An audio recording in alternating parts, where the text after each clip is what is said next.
နောက်လာမယ့်9နှစ်အတွင်းမှာထိတ်ဆုံးရောက်လာမယ် marketing 5မျိုးကြောင့်ကျွန်တော်ပြောပြမယ်ဒီနေ့အဲ့တော့ဒီ5မျိုးကိုမသိထားဘူးဆိုလို့ရှိရင်နောက်ထပ်လာမယ့်9နှစ်လောက်ကြာလို့ရှိရင်ကိုကသူများထက်နောက်မှာခြေ2လမ်း3လမ်း4လမ်း5လမ်း6လမ်းခြေလမ်းအများကြီးနောက်ကျပြီးတော့ကြံခဲ့လိမ့်မယ်ဒီ marketing 5မျိုးအတွက်အခုတည်းကကြိုပြီးတော့ပြင်ဆင်ထားဖို့လိုတယ်ပေါ့နော်အဲ့တော့ပထမဆုံးတစ်ချက်ကကျွန်တော်တို့နီးပညာနဲ့ပတ်သက်ပြီးပြောရမှာပေါ့နီးပညာနဲ့ပတ်သက်ပြီးပြောမယ်ဆိုလို့ရှိရင်ကျွန်တော်တို့လုံးဝမေ့ထားလို့မရတဲ့ဟာကတော့ AI ပေါ့နော်ကျွန်တော်ပထမဆုံးတစ်ခုပြောချင်တာကတော့ AI generation နဲ့ AI driving marketing ပေါ့နော်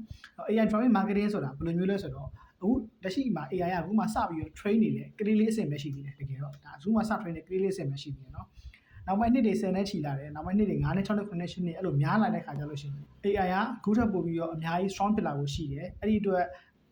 အခုလက်ရှိလုပ်နေတဲ့လူတွေရဲ့နေရာတော်တော်များကို AI ကအစားထိုးသွားလိမ့်မယ်အဲ့တော့ AI ကိုလည်းလေ့လာထားဖို့လိုတယ်အဲ့တော့ AI driving marketing ဆိုတဲ့ဥစ္စာအရင်အရေးကြီးတာဖြစ်တဲ့အတွက် AI driving marketing ကိုလေ့လာထားဖို့လိုတယ်ဒုတိယတစ်ချက်ကကြတော့ virtual reality marketing ပေါ့နော်အဲ့တော့ virtual reality ဆိုတာ VR လို့လည်းအများကြီးသုံးကြတယ်အဲ့တော့ virtual reality marketing ဆိုတာဘာလဲဆိုတော့ကိုယ်တိုင်ကသွားပြီးတော့ဆိုင်ကိုသွားပြီးတော့ဝယ်ကြမလို့ဘဲနဲ့ virtual reality အနေနဲ့ကျွန်တော်တို့က line ပေါ်မှာသွားပြီးတော့ကိုဝယ်ခြင်းတဲ့ product ကိုဝယ်ခြင်းတဲ့ service ကိုဝယ်တဲ့ဥစ္စာမျိုး virtual reality marketing လို့ခေါ်တယ်ပေါ့နော်အဲ့တော့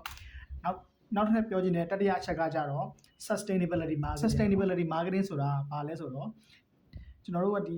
တဘာဝပုံချင်းကိုထိန်းသိမ်းတဲ့ marketing မျိုးလို့ပြောလို့ရတယ်ပြောမှဆိုရင်ကျွန်တော် recycle လုပ်တဲ့ဥစ္စာတို့တဘာဝစွမ်းအင်ကိုအသုံးပြုတာတို့ဥပမာ solar energy သုံးပြီးတော့ကျွန်တော်တို့စက်ရုံကိုလည်ပတ်တာမျိုးတို့ဒီ solar energy သုံးပြီးတော့ကျွန်တော်တို့ product ကိုထုတ်တာမျိုးတို့recycle အနေနဲ့ဒီတဘာဝပုံချင်းကိုထိန်းသိမ်းတဲ့အနေနဲ့ကျွန်တော်တို့က plastic အိတ်မသုံးဘဲနဲ့စက်ကိုအိတ်နဲ့ထုတ်ပေးတာမျိုးတို့အဲ့လို marketing မျိုးတွေရတယ်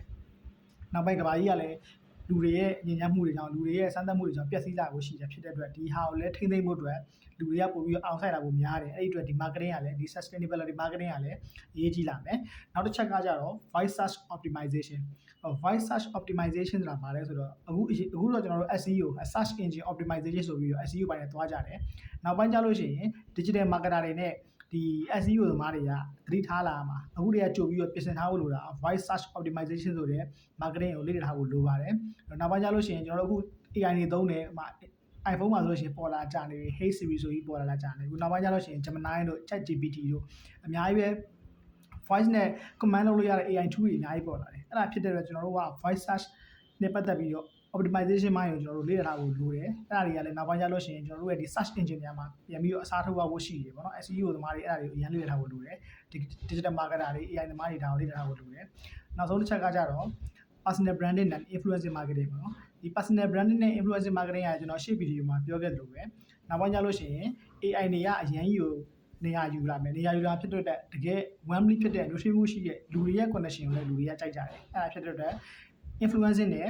branding ကလည်းအရင်အရေးကြီးလာမှာဖြစ်တယ်အဲ့တော့ဒီအချက်5ချက်ရှိတယ်ပေါ့နော်အဲ့ဒီ marketing 5ချက်ကိုအခုတည်းကကြိုပြီးတော့မပြင်ဆင်ထားဘူးမလေ့လာထားဘူးဆိုလို့ရှိရင်နောက်လာမယ့်9နှစ်မှာကိုယ့်ရဲ့လုပ်ငန်းကိုတိုးတက်အောင်လုပ်ဖို့အတွက်အရင်အောင်ခက်ခဲလိမ့်မယ်ပေါ့နော်အဲ့ဒီခါကျတော့မှကျွန်တော်တို့ကဒီဥစ္စာတွေကိုစပြီးတော့လေ့လာမယ်ဒီဥစ္စာတွေအသုံးချမယ်ဆိုလို့ရှိရင်မဖြစ်နိုင်ဘူးလားဆိုတော့ရတော့ရပါတယ်ဒါပေမဲ့ကိုယ့်အရှိကနေကြိုပြီးတော့အသုံးချသွားတဲ့လူတွေကတော့အသုံးချသွားပြီပေါ့နော်အဲ့တော့ကိုကနောက်ကျပြီးကြံခဲ့လိမ့်မယ်အဲ့တော့နောက်မကျကြဘူးဆိုလို့ရှိရင်ကျွန်တော်ပြောတဲ့ marketing 5မျိုးကိုအခုတည်းကကြိုပြီးတော့ပြင်ဆင်ထားပါလေ့လာထားပါပေါ့နော်ဒီ marketing 5မျိုးကိုအခုတည်းကမိတ်ဆွေကမပြင်ဆင်ထားဘူးမလေ့လာထားဘူးဆိုလို့ရှိရင်နောက်လာမယ့်9နှစ်မှာကိုယ့်လုပ်ငန်း struggle ရမ်းလောက်ရပါလိမ့်မယ်ဘာဖြစ်လို့လဲဆိုတော့ကိုယ့်ထက်ရှေ့ကိုဦးနေတဲ့ကိုယ့်ထက်ရှေ့ကိုတာနေတဲ့လူတွေကဒီဟာနေစနစ်တွေကိုအသုံးချပြီးတော့ဈေးကွက်မှာကိုယ့်ထက်ခြေလမ်းအများကြီးတာရပါလိမ့်မယ်အဲ့ဒီအတွက်ဒီ5မျိုးကိုစပြီးတော့လေ့လာထားသင့်ပါတယ်ပေါ့နော်ကျွန်တော်ကတော့ handling ကိုဖြစ်ပါတယ် business management နဲ့ marketing consultant တယောက်ဖြစ်ပါတယ်မိတ်ဆွေအနေနဲ့ marketing နဲ့ပတ်သက်ပြီးတော့သိချင်တာရှိတယ် digital marketing နဲ့ပတ်သက်ပြီးတော့သိချင်တာတွေရှိတယ်ဒါမှမဟုတ် business management နဲ့ပတ်သက်ပြီးတော့သိချင်တာရှိရဆိုလို့ရှိရင်တော့အောက်က comment လေးမှာမေးပါလို့ရပါတယ်ကျွန်တော်အားတဲ့အချိန်မှာပြန်ပြီးတော့ video လေးနဲ့ပြန်ပြီးတော့ဖြည့်ပေးသွားပါမယ်နောက်ထပ်မိတ်ဆွေအနေနဲ့ဒီ video လေးကိုကြည့်ပြီးတော့အကျိုးရှိရဆိုလို့ရှိရင်တခြားမိတ်ဆွေတွေကိုလည်း share ပြီးတော့ကူညီပေးလိုက်ပါ